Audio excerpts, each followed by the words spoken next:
मेरे अंदर पिता बनने की क्षमता नहीं थी, लेकिन मैंने सारा दोष अपनी पत्नी पर डाल दिया। माँ ने उसे घर से धक्के मारकर निकाल दिया और मेरी दूसरी शादी करवा दी। दूसरी पत्नी से मुझे 3 बच्चे हुए, मगर मेरे मन को कभी सुकून न मिला। मैंने अपनी दूसरी पत्नी पर शक करना शुरू कर दिया। एक दिन बाजार में मेरी पहली पत्नी मिली। उसने कहा, अगर सच्चाई जानना चाहते हो तो आज रात मेरे घर आ जाना। मैं चुपके से उसके घर गया और वहाँ जो देखा उसने मेरे होश उड़ा दिए। अब मैं बेचैनी से अस्पताल के आंगन में टहल रहा था। मेरे भीतर एक ऐसी आग जल रही थी जिसका कोई इलाज न था। आसपास के लोग मुझे अजीब नजरों से देख रहे थे, पर मैं किसी को क्या बताता। मेरी पत्नी अस्पताल में थी। वह तीसरी बार गर्भवती थी और अचानक तबीयत बिगड़ने पर मैं उसे यहाँ लाया था। लेकिन मेरे चेहरे पर ऐसी उदासी थी मानो मेरी पूरी दुनिया उजड़ने वाली हो। थोड़ी देर बाद एक नर्स बाहर आई। उसके चेहरे पर खुशी थी। उसने मुझे एक छोटा सा कंबल थमाया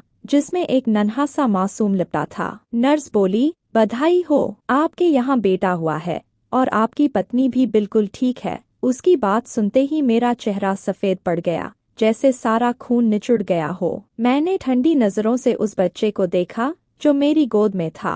नर्स मुझे अजीब नजरों से देख रही थी। शायद मेरे चेहरे का भाव देखकर वह भी चौंक गई। उसने पूछा, क्या बात है? अस्पताल में जिनके यहाँ बेटा होता है वे तो मिठाई बांटते नहीं थकते, लेकिन आपको देखकर लगता है जैसे कोई गम हो। नर्स मुंह बनाकर चली गई। मेरे मन में जो तूफान चल रहा था, अगर नर्स को पता चलता तो शायद वह सदमे में पागल हो जाती। उस बच्चे को देखते देखते मेरी आंखों से आंसू बहने लगे। मेरी सांसें अटक गईं। मेरी सास ने जल्दी से बच्चा मेरी गोद से ले लिया और बोली, तुम्हारी तबीयत ठीक नहीं लग रही नवीन, तुम घर चले जाओ। शायद उन्हें मेरे चेहरे से कुछ अंदाजा हो गया था। मैंने चुपचाप शुक्रिया कहा और पत्नी को बिना देखे घर लौट आया। देखने की हिम्मत मुझ में थी ही नहीं। पूरे घर में सन्नाटा पसरा था। मेरे पहले वाले दोनों बच्चों को मेरी पत्नी ने अपने मायके भेज दिए थे, इसलिए मुझे उनकी कोई चिंता नहीं थी। लेकिन आज जो हुआ उसने मुझे अंदर से तोड़ दिया। मैं वहीं जमीन पर बैठकर फूट फूट कर रोने लगा। मेरा दिमाग 7 साल पुरानी उस घटना की ओर चला गया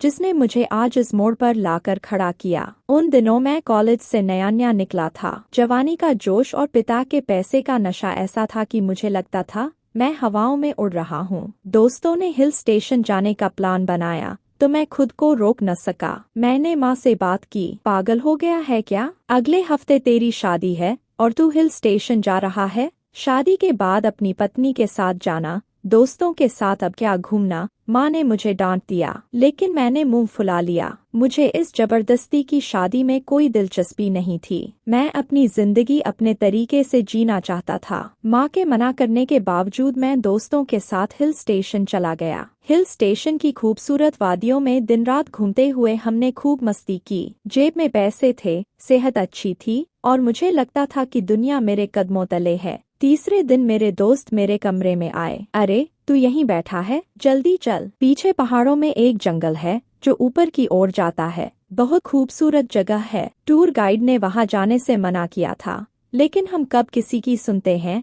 मेरे दोस्त ने मेरा हाथ पकड़ा और जोर से हंसा। मैं भी खुशी से उछल पड़ा। मुझे ऐसी छिपी जगहों की तलाश का बड़ा शौक था। रात होने वाली थी। मेरे दोस्त मुझे बुला रहे थे और मैं अपने जूते तलाश रहा था जो आज लौटने के बाद न जाने कहाँ उतार दिए थे। अरे यार, जल्दी आ, देर मत कर, मेरे दोस्त की आवाज आई। झुंझलाहट में मैंने जल्दबाजी में एक हल्की चप्पल पहन ली जो मैंने सिर्फ होटल के कमरे के लिए लाई थी। दोस्तों ने मेरी चप्पल देखकर हैरानी जाहिर की, लेकिन मैंने बात टाल दी। अरे, मैं मजबूत हूँ, इन चप्पलों के साथ भी पहाड़ चढ़ लूंगा। हम चारों दोस्त होटल से निकलकर पीछे की ओर बनी पहाड़ी की तरफ बढ़े। वहाँ एक घना जंगल था जो ऊपर जाते जाते और सघन होता जा रहा था। इधर उधर की नजरों से बचते हुए हम जंगल में घुस गए। मेरे दोस्त हंसते बोलते आगे चल रहे थे, लेकिन मेरी चप्पल मुझे परेशान कर रही थी। जंगल की उबड़-खाबड़ जमीन, कांटे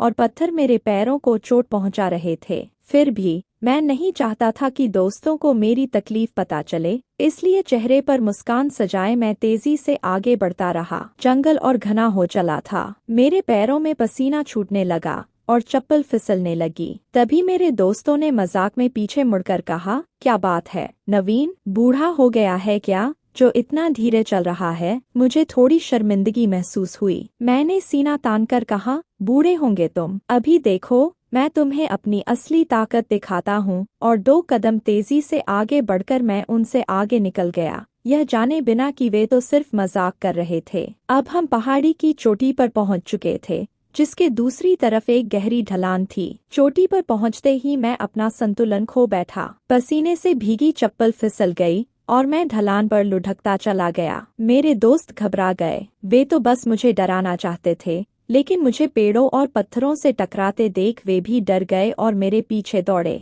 लेकिन मेरी रफ्तार इतनी तेज थी कि वे मुझे नहीं रोक सके। पत्थर और पेड़ मुझसे टकराते रहे, मेरा शरीर जैसे हिल सा गया। अचानक लुढ़कते हुए मैं एक बड़े पत्थर से जोर से टकराया। उस टक्कर ने मेरे पूरे शरीर को झकझोर दिया। मुझे ऐसा लगा जैसे मेरे वजूद को कुचल दिया गया हो। सबसे ज्यादा दर्द मेरे शरीर के निचले हिस्से में था। मेरे मुंह से एक तेज चीख निकली और मैंने खुद को होश खोते हुए महसूस किया। शायद रात का अंधेरा था और अगले ही पल मैं बेहोश हो चुका था। जब मुझे होश आया तो मैं अस्पताल के बिस्तर पर था। मेरा शरीर दर्द से चूर चूर था। मेरे चारों ओर दोस्तों के शर्मिंदगी भरे चेहरे दिख रहे थे। मेरी दोनों टांगों पर प्लास्टर चढ़ा हुआ था, लेकिन एक और दर्द था जो बयान से परे था, मेरी सहन शक्ति से बाहर। डॉक्टर आया, उसका चेहरा पीला पड़ा था। मेरे घरवालों को खबर कर दी गई थी। मैं बेचैन था। डॉक्टर साहब, मुझे बहुत तेज दर्द हो रहा है, कोई इंजेक्शन दे दीजिए, मैंने मिन्नत की। उसने मेरे कंधे पर हाथ रखा और बोला,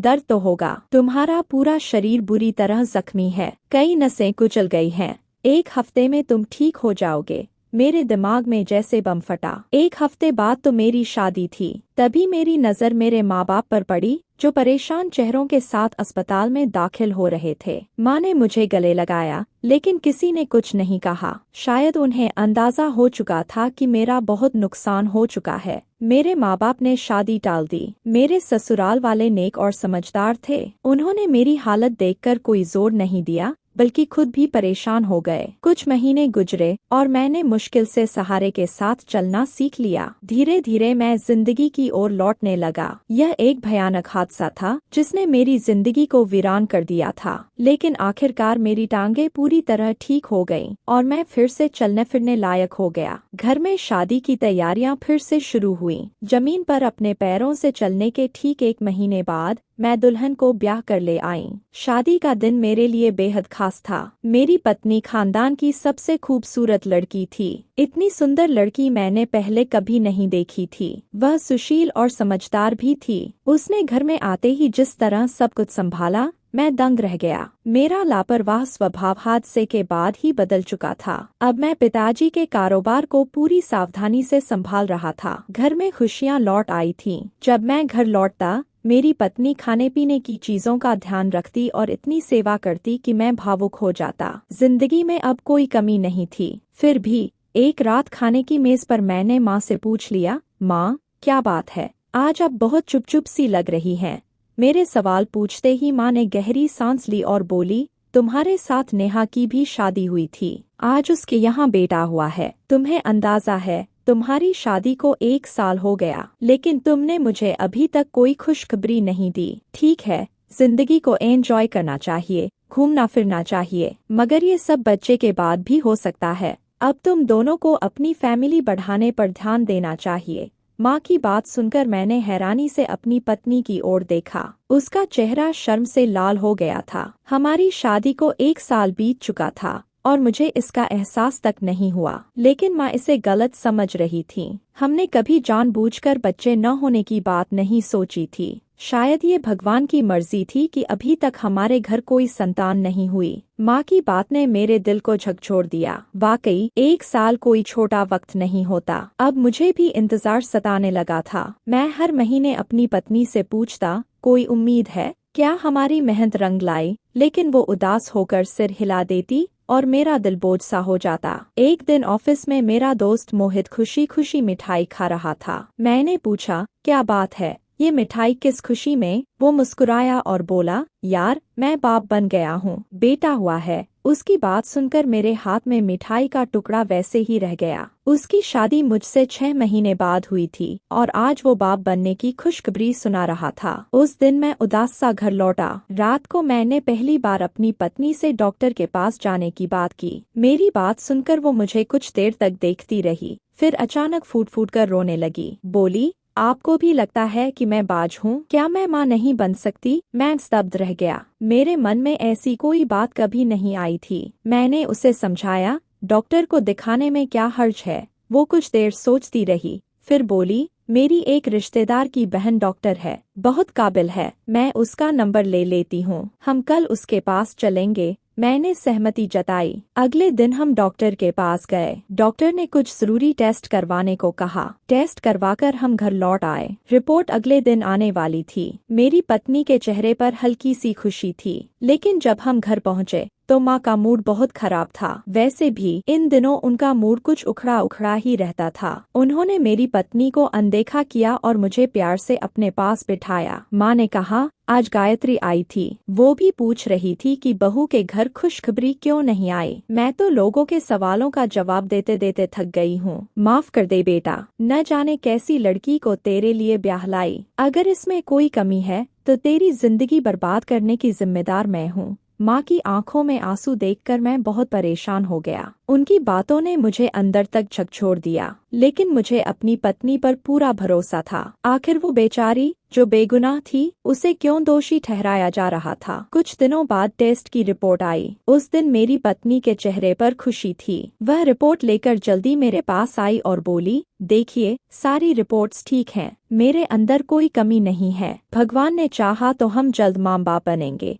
उसकी आवाज में उत्साह था। रिपोर्ट्स देखकर मेरे दिल को भी सुकून मिला। मैंने फिर से इंतजार शुरू किया। मेरी पत्नी एक दिन छोड़कर डॉक्टर के पास जाती रही। शायद मुझसे ज्यादा वह खुद माँ बनने के लिए बेताब थी। ऑफिस में भी लोग मुझसे सवाल करने लगे। समय यूं ही गुजरता गया। लगभग 2.5 साल बीत चुके थे। एक दिन जब मैं घर लौटा तो देखा कि मेरी पत्नी पानी की बोतल में कुछ डाल रही थी। मैंने पूछा, यह क्या कर रही हो? वह चौंक गई, जैसे कोई अपराध करते पकड़ी गई हो। उसका चेहरा पीला पड़ गया। कुछ देर तक वह मुझे देखती रही, फिर फूट फूट कर रोने लगी। बोली, ना जाने यह कैसी परीक्षा है। जब माँ और बाप दोनों ही ठीक हैं, तो बच्चा क्यों नहीं हो रहा? इसलिए आज मैं ताबीज वाले बाबा से ताबीज लाई हूँ। यह कहकर वह रोती हुई अंदर चली गई। मैं वही खड़ा रह गया। उसने कहा कि माँ बाप दोनों ठीक हैं, लेकिन मैंने तो आज तक अपना टेस्ट ही नहीं करवाया था। बेचैनी में मैं छत पर टहलने लगा। एक के बाद एक सिगरेट पीता रहा।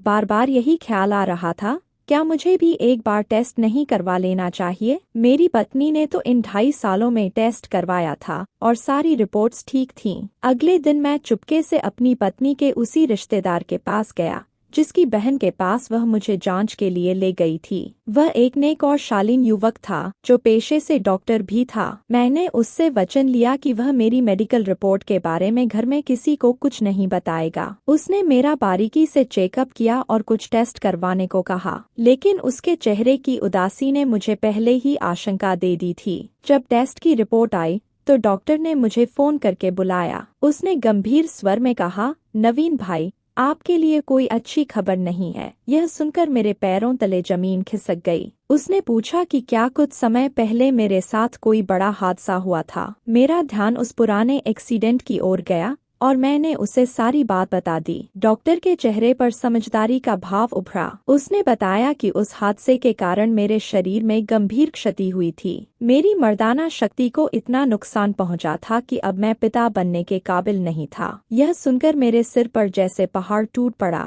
मैंने जल्दी से अपने जूते उठाए और डॉक्टर से सख्ती से कहा कि वह मेरी पत्नी को इस बारे में कुछ न बताए। घर लौटते वक्त मुझे पछतावा हुआ कि मैंने उसके रिश्तेदार डॉक्टर को क्यों चुना। समय बीतता गया और 6 महीने और गुजर गए। लोग बार बार सवाल करते, जिससे मेरी जिंदगी और मुश्किल हो गई। मेरी माँ मेरी पत्नी को दिन रात ताने मारती। मैंने अपनी कमजोरी को सबसे छुपाए रखा ताकि किसी को भनक न पड़े। मेरी पत्नी मेरे सामने आंसू बहाती और माँ उसे बार बार बांझ कहकर तंग कसती, लेकिन मैंने कभी सच नहीं बताया कि असल कमी मुझ में थी। 3 महीने बाद माँ का धैर्य टूट गया। उन्होंने मुझ पर दबाव डाला कि मैं अपनी पत्नी को तलाक देकर दूसरी शादी कर लूं। मुझे पता था कि चाहे मैं दूसरी या तीसरी शादी कर लूं, मेरे यहाँ संतान नहीं हो सकती। घर के रोज के झगड़ों से मैं तंग आ चुका था। मेरी पत्नी भी अब हर वक्त उदास और मायूस रहने लगी थी। आखिरकार हार कर एक दिन मैंने उसे तलाक दे दिया। जब मैंने तलाक के कागजात उसे सौंपे, वह कुछ पल तक मुझे देखती रही, फिर चुपचाप घर से चली गई। माँ पिताजी जोर शोर से खुशी मना रहे थे क्योंकि उन्हें एक बाज औरत से छुटकारा मिल गया था। लेकिन मैं मन ही मन बहुत पछता रहा था और खुद को काम में व्यस्त रखने की कोशिश कर रहा था। एक दिन जब मैं काम से लौटा तो घर में कुछ अलगसी हलचल महसूस हुई। माँ किसी मेहमान के साथ हंसते बोलते दिखीं। वह मेहमान कोई और नहीं, मेरी पूर्व पत्नी कामिनी की बहन की बेटी थी। माँ के साथ एक खूबसूरत सी लड़की बैठी थी जो मुश्किल से 21 से 22 साल की होगी। मुझे हैरानी हुई कि माँ इनसे इतनी आत्मीयता से बात कर रही थी। मैं चुपचाप नमस्ते करके अपने कमरे में चला गया। रात को जब माँ मेरे कमरे में आईं तो वे बहुत खुश थीं। उन्होंने बताया कि मेरी पूर्व पत्नी की बहन आज हमारे घर आई थी और अपनी बेटी के लिए मेरा रिश्ता मांग रही थी। यह सब उसने खुद नहीं सोचा था, बल्कि मेरी पहली पत्नी ने ही उसे ऐसा करने को कहा था। पिताजी की दौलत और जायदाद अच्छी खासी थी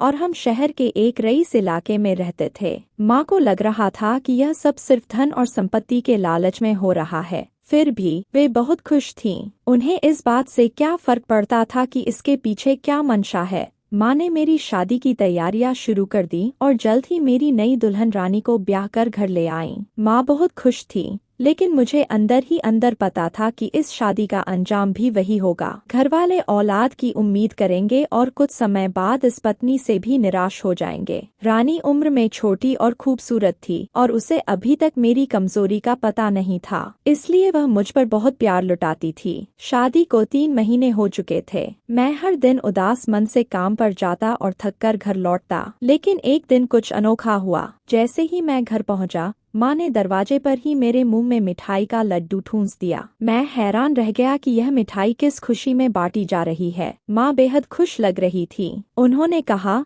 वही खुशी जिसका हमें बरसों से इंतजार था। तू अब बाप बनने वाला है। तेरी पत्नी गर्भवती है। आज रागिनी की तबीयत अचानक बिगड़ गई थी। मैं उसे तुरंत अस्पताल ले गया। वहाँ डॉक्टर ने जो खबर दी, उसे सुनकर माँ को लगा कि मैं खुशी से उछल पड़ूंगा, लेकिन मैं तो स्तब्ध खड़ा रह गया। मुझे अपनी कमी का पूरा एहसास था। फिर रागिनी गर्भवती कैसे हो सकती थी? सामने रागिनी खड़ी थी। उसके चेहरे पर एक शर्मीली मुस्कान थी, लेकिन मेरे दिल को जैसे किसी ने चाकू से चीर दिया। अगर वह गर्भवती थी तो इसका मतलब साफ था, उसका चरित्र संदिग्ध था। मुझे उससे गहरी नफरत होने लगी, लेकिन मैं किस मुंह से सबको बताता कि मैं तो मर्द ही नहीं था, कि मुझसे संतान हो ही नहीं सकती। मैंने अपने दिल को पत्थर कर लिया और चुपचाप अपने कमरे में चला गया। माँ ने रागिनी को खूब लाड़ प्यार दिया। पूरे 9 महीने घर में बस उसी आने वाली संतान की बातें होती रहीं। जब भी मैं उसका जिक्र सुनता, ऐसा लगता जैसे कोई मुझे खौलते पानी में डाल रहा हो। मैं उठकर वहाँ से चला जाता।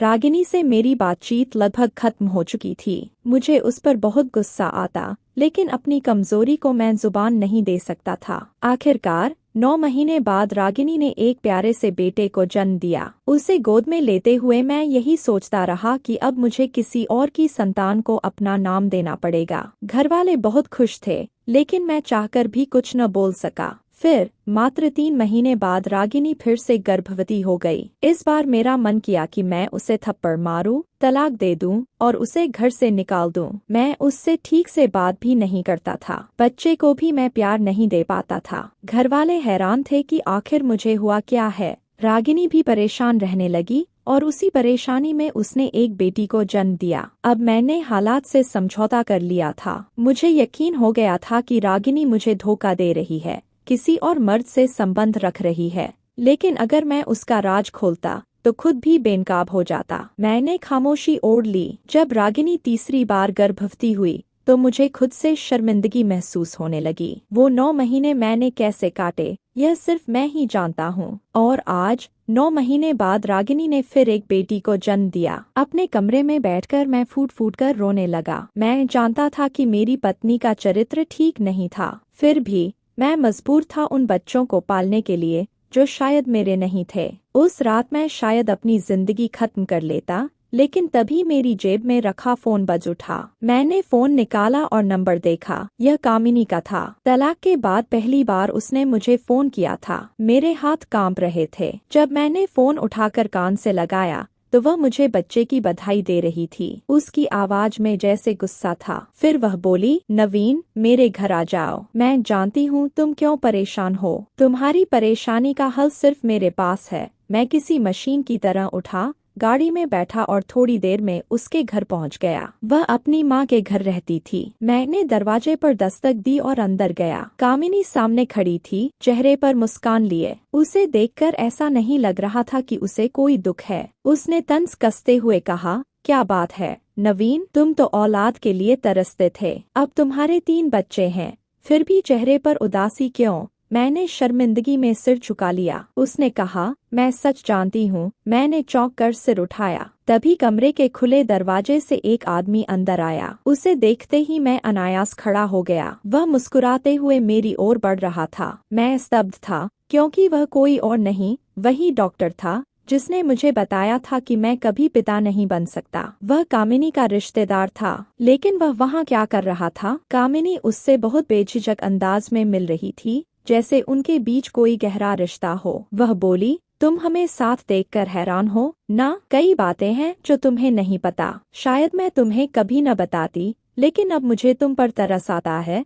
मैं सन बैठा उसकी बातें सुन रहा था। उसने कहा, मैं तुमसे शादी नहीं करना चाहती थी। मैं तो अपने इस कजन से प्यार करती थी जो अभी तुम्हारे सामने है, लेकिन माँ बाप ने तुम्हारा रुतबा और दौलत देखकर मेरी शादी तुमसे कर दी। शादी के पहले ही दिन मैंने ठान लिया था कि मैं औलाद नहीं पैदा करूंगी और जल्द ही तुमसे तलाक ले लूंगी। तुम्हारी शक्ल देखकर मेरा खून खौलता था, क्योंकि तुम वही शख्स थे जिसने मेरी मोहब्बत मुझसे छीन ली थी। जब तुम और तुम्हारा परिवार औलाद के लिए बेकरार होने लगे तो मैंने चालाकी से तुम्हें अपनी एक रिश्तेदार डॉक्टर के पास ले गई, जो मेरे और मेरे प्रेमी की मोहब्बत से वाकिफ थी। उसने वही किया जो मैंने उससे कहा। मैंने खुद गर्भनिरोधक दवाइयों का इस्तेमाल किया, लेकिन उसने तुम्हें यह कभी नहीं बताया। उसने बस इतना कहा कि यह ईश्वर की मर्जी है, थोड़ा वक्त लगेगा। मुझे पता था कि तुम एक दिन किसी पुरुष डॉक्टर के पास जाओगे, इसलिए मैंने बहाना बनाकर तुम्हें अपने कजिन से मिलवाया